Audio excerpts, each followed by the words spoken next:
Chapter 18. Away to the South. Dorothy wept bitterly at the passing of her hope to get home to Kansas again. But when she thought it all over, she was glad she had not gone up in a balloon.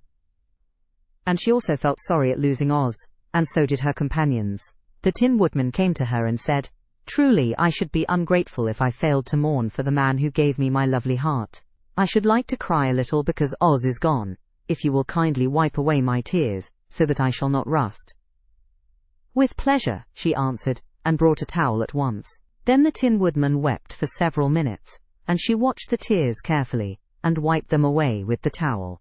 When he had finished, he thanked her kindly, and oiled himself thoroughly with his jeweled oil can, to guard against mishap. The Scarecrow was now the ruler of the Emerald City, and although he was not a wizard, the people were proud of him. For, they said, there is not another city in all the world that is ruled by a stuffed man.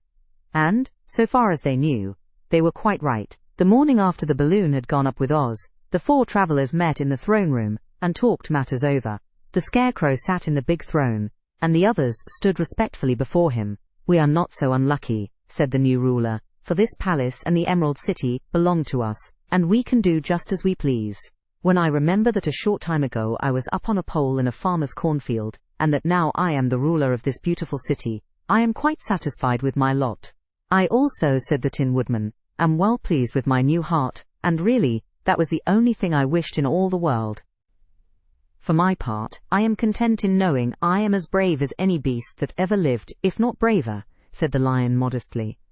"If Dorothy would only be contented to live in the Emerald City," continued the Scarecrow, "we might all be happy together." "But I don't want to live here," cried Dorothy. "I want to go to Kansas and live with Aunt Em and Uncle Henry." "Well then, what can be done?" inquired the Woodman. The Scarecrow decided to think, and he thought so hard that the pins and needles began to stick out of his brains. Finally he said, "Why not call the winged monkeys, and ask them to carry you over the desert?" "I never thought of that," said Dorothy joyfully. "It's just the thing. I'll go at once for the golden cap." When she brought it into the throne room, she spoke the magic words, and soon the band of winged monkeys flew in through the open window and stood beside her. "This is the second time you have called us," said the Monkey King, bowing before the little girl. "What do you wish?" "I want you to fly with me to Kansas," said Dorothy. But the Monkey King shook his head. "That cannot be done," he said. "We belong to this country alone, and cannot leave it. There has never been a winged monkey in Kansas yet, and I suppose there never will be, for they don't belong there. We shall be glad to serve you in any way in our power, but we cannot cross the desert. Goodbye." And with another bow, the Monkey King spread his wings, and flew away through the window, followed by all his band. Dorothy was ready to cry with disappointment. "I have wasted the charm of the golden cap to no purpose," she said, "for the winged monkeys cannot help me." "It is certainly too bad," said the tender-hearted Woodman. The Scarecrow was thinking again, and his head bulged out so horribly that Dorothy feared it would burst. "Let us call in the soldier with the green whiskers," he said, "and ask his advice." So the soldier was summoned, and entered the throne room timidly, for while Oz was alive, he never was allowed to come farther than the door. "This little girl," said the Scarecrow to the soldier, "wishes to cross the desert. How can she do so?" "I cannot tell," answered the soldier, "for nobody has ever crossed the desert, unless it is Oz himself." "Is there no one who can help me?" asked Dorothy earnestly. "Glinda might," he suggested. "Who is Glinda?" inquired the Scarecrow. "The Witch of the South. She is the most powerful of all the witches, and rules over the Quadlings. Besides, her castle stands on the edge of the desert, so she may know a way to cross it." "Glinda is a good witch, isn't she?" asked the child. "The Quadlings think she is good," said the soldier, "and she is kind to everyone.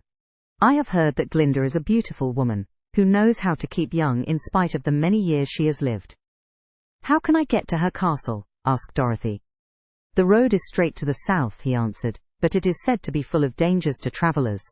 There are wild beasts in the woods, and a race of queer men who do not like strangers to cross their country. For this reason, none of the Quadlings ever come to the Emerald City." The soldier then left them, and the Scarecrow said, "It seems, in spite of dangers, that the best thing Dorothy can do is to travel to the land of the South and ask Glinda to help her. For of course, if Dorothy stays here, she will never get back to Kansas." "You must have been thinking again," remarked the Tin Woodman. "I have," said the Scarecrow. "I shall go with Dorothy," declared the Lion, "for I am tired of your city, and long for the woods and the country again. I am really a wild beast, you know. Besides, Dorothy will need someone to protect her." "That is true," agreed the Woodman. "My axe may be of service to her, so I also will go with her to the land of the South." "When shall we start?" asked the Scarecrow. "Are you going?" they asked in surprise. "Certainly. If it wasn't for Dorothy, I should never have had brains. She lifted me from the pole in the cornfield and brought me to the Emerald City. So my good luck is all due to her, and I shall never leave her until she starts back to Kansas for good and all." "Thank you," said Dorothy gratefully. "You are all very kind to me, but I should like to start as soon as possible." "We shall go tomorrow morning," returned the Scarecrow. "So now let us all get ready, for it will be a long journey." Chapter 19. Attacked by the Fighting Trees. The next morning Dorothy kissed the pretty green girl goodbye, and they all shook hands with the soldier with the green whiskers, who had walked with them as far as the gate. When the guardian of the gate saw them again, he wondered greatly that they could leave the beautiful city to get into new trouble, but he at once unlocked their spectacles, which he put back into the green box, and gave them many good wishes to carry with them. "You are now our ruler," he said to the Scarecrow, "so you must come back to us as soon as possible." "I certainly shall if I am able," the Scarecrow replied. "But I must help Dorothy to get home first." As Dorothy bade the good-natured guardian a last farewell, she said, "I have been very kindly treated in your lovely city, and everyone has been good to me. I cannot tell you how grateful I am." "Don't try, my dear," he answered. "We should like to keep you with us, but if it is your wish to return to Kansas, I hope you will find a way." He then opened the gate of the outer wall and they walked forth and started upon their journey. The sun shone brightly as our friends turned their faces toward the land of the South. They were all in the best of spirits, and laughed and chatted together. Dorothy was once more filled with the hope of getting home, and the Scarecrow and the Tin Woodman were glad to be of use to her. As for the Lion, he sniffed the fresh air with delight and whisked his tail from side to side in pure joy at being in the country again, while Toto ran around them and chased the moths and butterflies, barking merrily all the time. "City life does not agree with me at all," remarked the Lion, as they walked along at a brisk pace. "I have lost much flesh since I lived there, and now I am anxious for a chance to show the other beasts how courageous I have grown." They now turned and took a last look at the Emerald City. All they could see was a mass of towers and steeples behind the green walls, and high up above everything the spires and dome of the Palace of Oz. "Oz was not such a bad wizard after all," said the Tin Woodman, as he felt his heart rattling around in his breast. "He knew how to give me brains, and very good brains too," said the Scarecrow. "If Oz had taken a dose of the same courage he gave me," added the Lion, "he would have been a brave man." Dorothy said nothing. Oz had not kept the promise he made her, but he had done his best, so she forgave him. As he said, he was a good man, even if he was a bad wizard. The first day's journey was through the green fields and bright flowers that stretched about the Emerald City on every side. They slept that night on the grass, with nothing but the stars over them, and they rested very well indeed.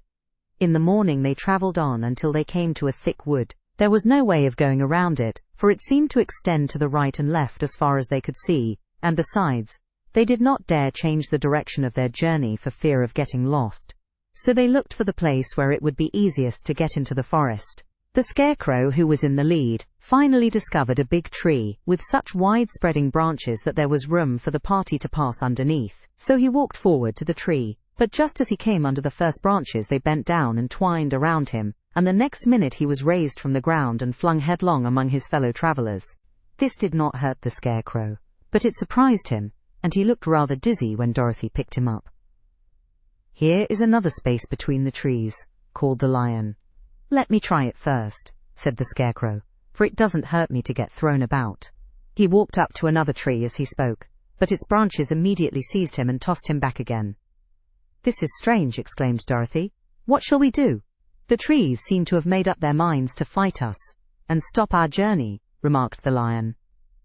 "I believe I will try it myself," said the Woodman, and shouldering his axe he marched up to the first tree that had handled the Scarecrow so roughly. When a big branch bent down to seize him, the Woodman chopped at it so fiercely that he cut it in two. At once the tree began shaking all its branches as if in pain, and the Tin Woodman passed safely under it. "Come on!" he shouted to the others. "Be quick!" They all ran forward and passed under the tree without injury, except Toto, who was caught by a small branch and shaken until he howled. But the woodman promptly chopped off the branch and set the little dog free. The other trees of the forest did nothing to keep them back, so they made up their minds that only the first row of trees could bend down their branches, and that probably these were the policemen of the forest, and given this wonderful power in order to keep strangers out of it. The four travelers walked with ease through the trees until they came to the farther edge of the wood. Then, to their surprise, they found before them a high wall which seemed to be made of white china. It was smooth, like the surface of a dish, and higher than their heads. "What shall we do now?" asked Dorothy. "I will make a ladder," said the Tin Woodman, "for we certainly must climb over the wall." Chapter 20. The Dainty China Country. While the woodman was making a ladder from wood which he found in the forest, Dorothy lay down and slept, for she was tired by the long walk. The lion also curled himself up to sleep, and Toto lay beside him. The Scarecrow watched the woodman while he worked, and said to him, "I cannot think why this wall is here, nor what it is made of." "Rest your brains and do not worry about the wall," replied the woodman. "When we have climbed over it, we shall know what is on the other side." After a time the ladder was finished. It looked clumsy, but the Tin Woodman was sure it was strong and would answer their purpose. The Scarecrow waked Dorothy and the lion and Toto, and told them that the ladder was ready. The Scarecrow climbed up the ladder first, but he was so awkward that Dorothy had to follow close behind and keep him from falling off. When he got his head over the top of the wall, the Scarecrow said, "Oh my!" "Go on!" exclaimed Dorothy. So the Scarecrow climbed farther up and sat down on the top of the wall, and Dorothy put her head over and cried, "Oh my!" just as the Scarecrow had done. Then Toto came up, and immediately began to bark, but Dorothy made him be still. The lion climbed the ladder next, and the Tin Woodman came last, but both of them cried, "Oh my!" as soon as they looked over the wall. When they were all sitting in a row on the top of the wall, they looked down and saw a strange sight. Before them was a great stretch of country having a floor as smooth and shining and white as the bottom of a big platter. Scattered around were many houses made entirely of china and painted in the brightest colors. These houses were quite small, the biggest of them reaching only as high as Dorothy's waist. There were also pretty little barns, with china fences around them, and many cows and sheep and horses and pigs and chickens, all made of china, were standing about in groups. But the strangest of all were the people who lived in this queer country. There were milkmaids and shepherdesses with brightly colored bodices and golden spots all over their gowns, and princesses with most gorgeous frocks of silver and gold and purple, and shepherds dressed in knee breeches with pink and yellow and blue stripes down them, and golden buckles on their shoes, and princes with jeweled crowns upon their heads, wearing ermine robes and satin doublets, and funny clowns in ruffled gowns with round red spots upon their cheeks and tall pointed caps. And strangest of all, these people were all made of china, even to their clothes, and were so small that the tallest of them was no higher than Dorothy's knee. No one did so much as look at the travelers at first, except one little purple china dog with an extra large head, which came to the wall and barked at them in a tiny voice, afterwards running away again. "How shall we get down?" asked Dorothy. They found the ladder so heavy they could not pull it up, so the Scarecrow fell off the wall, and the others jumped down upon him, so that the hard floor would not hurt their feet. Of course they took pains not to light on his head and get the pins in their feet. When all were safely down, they picked up the Scarecrow, whose body was quite flattened out, and patted his straw into shape again. "We must cross this strange place in order to get to the other side," said Dorothy, "for it would be unwise for us to go any other way except due south." They began walking through the country of the China people, and the first thing they came to was a China milkmaid milking a China cow. As they drew near, the cow suddenly gave a kick and kicked over the stool, the pail, and even the milkmaid herself, and all fell on the china ground with a great clatter. Dorothy was shocked to see that the cow had broken her leg off, and that the pail was lying in several small pieces, while the poor milkmaid had a nick in her left elbow. "There!" cried the milkmaid angrily. "See what you have done! My cow has broken her leg, and I must take her to the mender's shop and have it glued on again. What do you mean by coming here and frightening my cow?" "I'm very sorry," returned Dorothy. "Please forgive us." But the pretty milkmaid was much too vexed to make any answer. She picked up the legs sulkily and led her cow away, the poor animal limping on 3 legs. As she left them, the milkmaid cast many reproachful glances over her shoulder at the clumsy strangers, holding her nicked elbow close to her side. Dorothy was quite grieved at this mishap. "We must be very careful here," said the kind-hearted woodman, "or we may hurt these pretty little people so they will never get over it." A little farther on, Dorothy met a most beautifully dressed young princess, who stopped short as she saw the strangers and started to run away.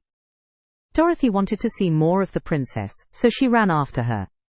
But the China girl cried out, "Don't chase me, don't chase me!"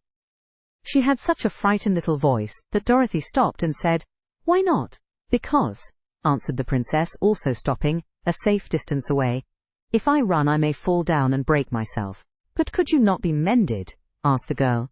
"Oh yes, but one is never so pretty after being mended, you know," replied the princess.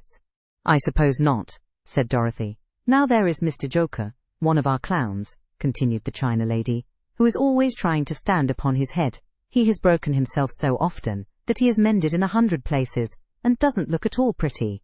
Here he comes now, so you can see for yourself." Indeed, a jolly little clown came walking toward them, and Dorothy could see that in spite of his pretty clothes of red and yellow and green, he was completely covered with cracks, running every which way, and showing plainly that he had been mended in many places. The clown put his hands in his pockets, and after puffing out his cheeks and nodding his head at them saucily, he said, "My lady fair, why do you stare at poor old Mr. Joker? You're quite as stiff and prim as if you'd eaten up a poker." "Be quiet, sir," said the princess. "Can't you see these are strangers and should be treated with respect?" "Well, that's respect, I expect," declared the clown, and immediately stood upon his head. "Don't mind Mr. Joker," said the princess to Dorothy. "He is considerably cracked in his head, and that makes him foolish." "Oh, I don't mind him a bit," said Dorothy. "But you are so beautiful," she continued, "that I am sure I could love you dearly. Won't you let me carry you back to Kansas and stand you on Aunt Em's mantle? I could carry you in my basket." "That would make me very unhappy," answered the China princess. "You see, here in our country, we live contentedly, and can talk and move around as we please. But whenever any of us are taken away, our joints at once stiffen, and we can only stand straight and look pretty. Of course, that is all that is expected of us when we are on mantels and cabinets and drawing-room tables, but our lives are much pleasanter here in our own country." "I would not make you unhappy for all the world," exclaimed Dorothy, "so I'll just say goodbye." "Goodbye," replied the princess. They walked carefully through the China country. The little animals and all the people scampered out of their way, fearing the strangers would break them, and after an hour or so, the travelers reached the other side of the country and came to another China wall.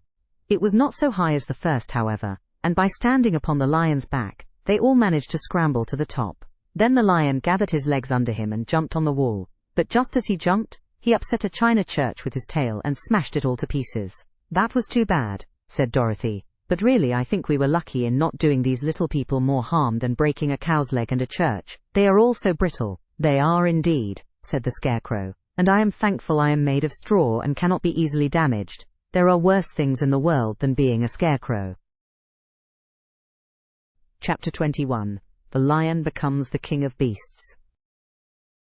After climbing down from the China wall, the travelers found themselves in a disagreeable country, full of bogs and marshes, and covered with tall, rank grass. It was difficult to walk without falling into muddy holes, for the grass was so thick that it hid them from sight. However, by carefully picking their way, they got safely along until they reached solid ground. But here, the country seemed wilder than ever, and after a long and tiresome walk through the underbrush, they entered another forest, where the trees were bigger and older than any they had ever seen. "This forest is perfectly delightful," declared the lion, looking around him with joy. "Never have I seen a more beautiful place." "It seems gloomy," said the Scarecrow. "Not a bit of it," answered the lion. "I should like to live here all my life. See how soft the dried leaves are under your feet, and how rich and green the moss is that clings to these old trees. Surely no wild beast could wish a pleasanter home." "Perhaps there are wild beasts in the forest now," said Dorothy. "I suppose there are," returned the lion, "but I do not see any of them about. They walked through the forest until it became too dark to go any farther. Dorothy and Toto and the lion lay down to sleep, while the woodman and the scarecrow kept watch over them as usual. When morning came, they started again. Before they had gone far, they heard a low rumble, as of the growling of many wild animals. Toto whimpered a little, but none of the others was frightened, and they kept along the well-trodden path, until they came to an opening in the wood, in which were gathered hundreds of beasts of every variety. There were tigers and elephants and bears and wolves and foxes and all the others in the natural history, and for a moment, Dorothy was afraid. But the lion explained that the animals were holding a meeting, and he judged by their snarling and growling that they were in great trouble. As he spoke, several of the beasts caught sight of him, and at once the great assemblage hushed as if by magic. The biggest of the tigers came up to the lion and bowed, saying, "Welcome, O King of Beasts. You have come in good time to fight our enemy, and bring peace to all the animals of the forest once more." "What is your trouble?" asked the lion quietly. "We are all threatened," answered the tiger, "by a fierce enemy which has lately come into this forest. It is a most tremendous monster, like a great spider, with a body as big as an elephant, and legs as long as a tree trunk. It has 8 of these long legs, and as the monster crawls through the forest, he seizes an animal with a leg, and drags it to his mouth, where he eats it as a spider does a fly. Not one of us is safe, while this fierce creature is alive, and we had called a meeting to decide how to take care of ourselves when you came among us." The lion thought for a moment. "Are there any other lions in this forest?" he asked. "No, there were some, but the monster has eaten them all, and besides, they were none of them nearly so large and brave as you. If I put an end to your enemy, will you bow down to me and obey me as king of the forest?" inquired the lion. "We will do that gladly," returned the tiger, and all the other beasts roared with a mighty roar. "We will." "Where is this great spider of yours now?" asked the lion. "Yonder, among the oak trees," said the tiger, pointing with his forefoot. "Take good care of these friends of mine," said the lion, "and I will go at once to fight the monster." He bade his comrades goodbye, and marched proudly away to do battle with the enemy. The great spider was lying asleep when the lion found him, and it looked so ugly that its foe turned up his nose in disgust. Its legs were quite as long as the tiger had said, and its body covered with coarse black hair. It had a great mouth, with a row of sharp teeth a foot long, but its head was joined to the pudgy body by a neck as slender as a wasp's waist. This gave the lion a hint of the best way to attack the creature, and as he knew it was easier to fight it asleep than awake, he gave a great spring and landed directly upon the monster's back. Then, with one blow of his heavy paw, all armed with sharp claws, he knocked the spider's head from its body. Jumping down, he watched it until the long legs stopped wiggling. When he knew it was quite dead, the lion went back to the opening, where the beasts of the forest were waiting for him, and said proudly, "You need fear your enemy no longer." Then the beasts bowed down to the lion as their king, and he promised to come back and rule over them as soon as Dorothy was safely on her way to Kansas. Chapter 22. The Country of the Quadlings. The 4 travelers passed through the rest of the forest in safety, and when they came out from its gloom, saw before them a steep hill, covered from top to bottom with great pieces of rock. "That will be a hard climb," said the scarecrow, "but we must get over the hill, nevertheless." So he led the way, and the others followed. They had nearly reached the first rock when they heard a rough voice cry out, "Keep back!" "Who are you?" asked the scarecrow. Then a head showed itself over the rock, and the same voice said, "This hill belongs to us, and we don't allow anyone to cross it." "But we must cross it," said the scarecrow. "We're going to the country of the Quadlings." "But you shall not," replied the voice, and there stepped from behind the rock the strangest man the travelers had ever seen. He was quite short and stout, and had a big head, which was flat at the top, and supported by a thick neck full of wrinkles. But he had no arms at all, and seeing this, the scarecrow did not fear that so helpless a creature could prevent them from climbing the hill. So he said, "I'm sorry not to do as you wish, but we must pass over your hill whether you like it or not," and he walked boldly forward. As quick as lightning the man's head shot forward, and his neck stretched out until the top of the head, where it was flat, struck the scarecrow in the middle and sent him tumbling, over and over, down the hill. Almost as quickly as it came, the head went back to the body, and the man laughed harshly as he said, "It isn't as easy as you think." A chorus of boisterous laughter came from the other rocks, and Dorothy saw hundreds of the armless hammerheads upon the hillside, one behind every rock. The lion became quite angry at the laughter caused by the Scarecrow's mishap, and giving a loud roar that echoed like thunder, he dashed up the hill. Again a head shot swiftly out, and the great lion went rolling down the hill as if he had been struck by a cannonball. Dorothy ran down and helped the Scarecrow to his feet, and the lion came up to her, feeling rather bruised and sore, and said, "It is useless to fight people with shooting heads. No one can withstand them." "What can we do then?" she asked. "Call the winged monkeys," suggested the Tin Woodman. "You have still the right to command them once more." "Very well," she answered, and putting on the golden cap, she uttered the magic words. The monkeys were as prompt as ever, and in a few moments the entire band stood before her. "What are your commands?" inquired the King of the Monkeys, bowing low. "Carry us over the hill to the country of the Quadlings," answered the girl. "It shall be done," said the king, and at once the winged monkeys caught the four travelers and Toto up in their arms and flew away with them. As they passed over the hill, the hammerheads yelled with vexation and shot their heads high in the air, but they could not reach the winged monkeys, which carried Dorothy and her comrades safely over the hill and set them down in the beautiful country of the Quadlings. "This is the last time you can summon us," said the leader to Dorothy, "so goodbye, and good luck to you." "Goodbye, and thank you very much," returned the girl, and the monkeys rose into the air and were out of sight in a twinkling. The country of the Quadlings seemed rich and happy. There was field upon field of ripening grain, with well-paved roads running between, and pretty rippling brooks with strong bridges across them.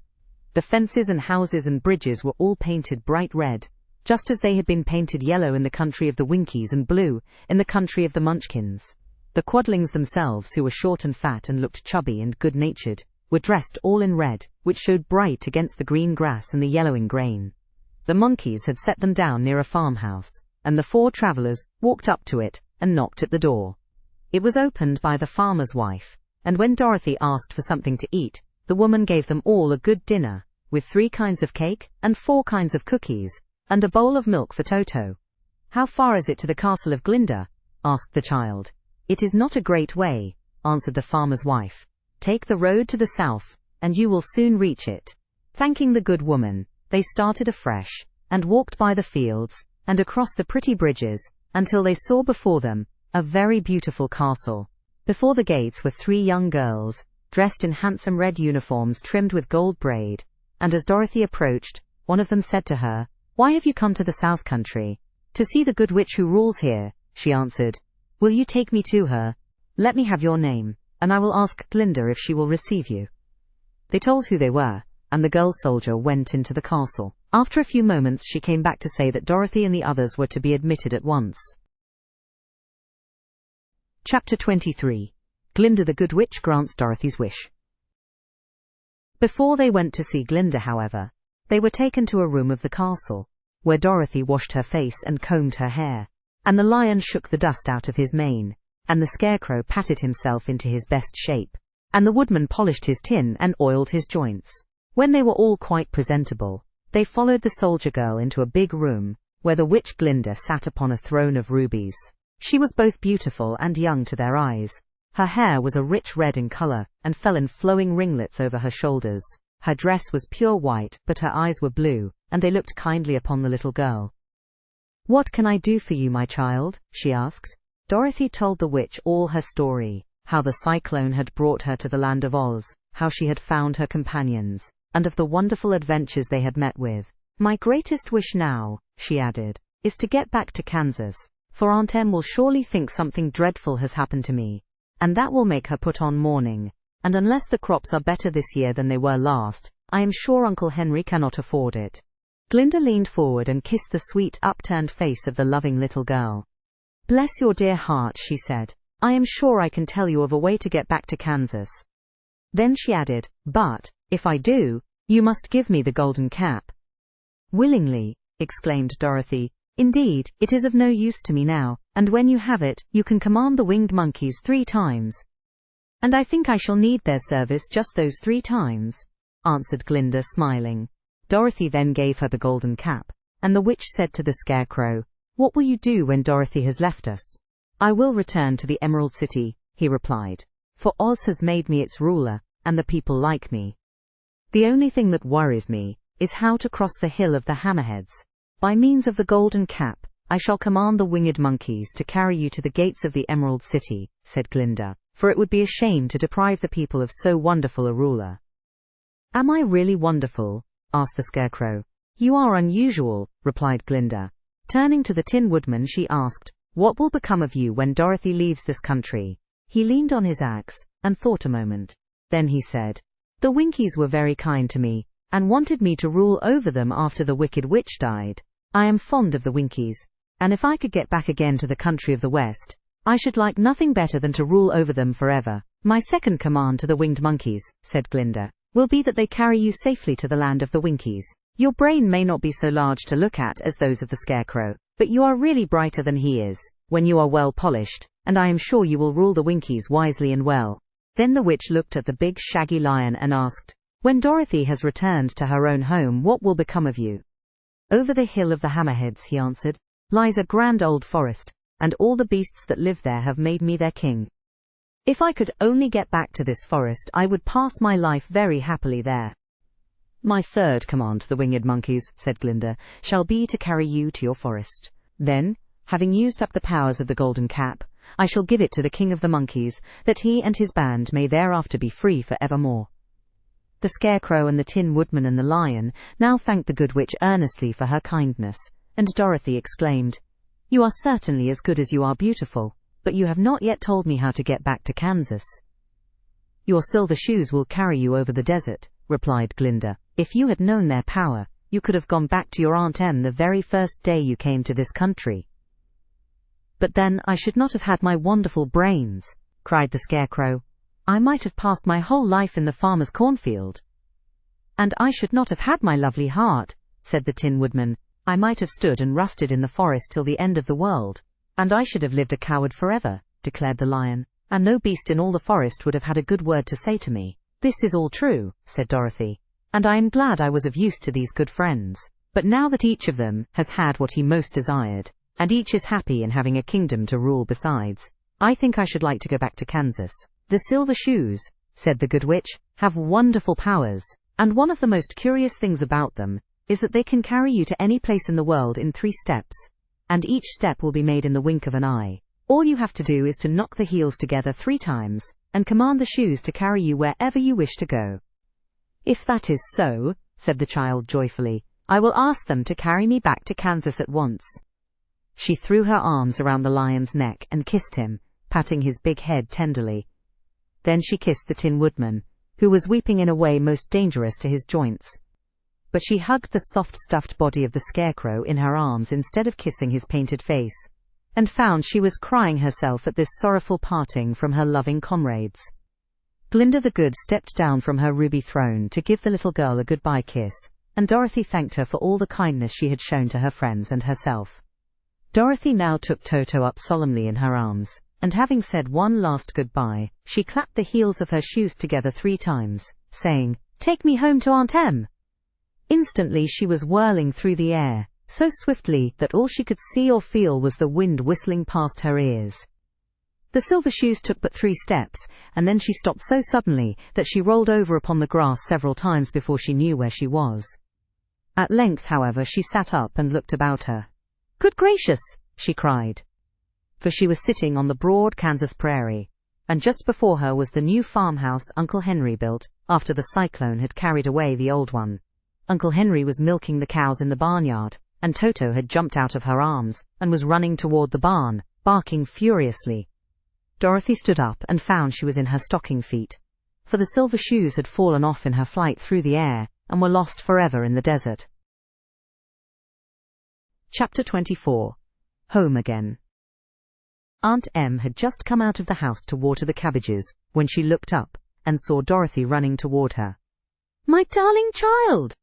She cried, folding the little girl in her arms and covering her face with kisses. Where in the world did you come from? From the land of Oz, said Dorothy gravely.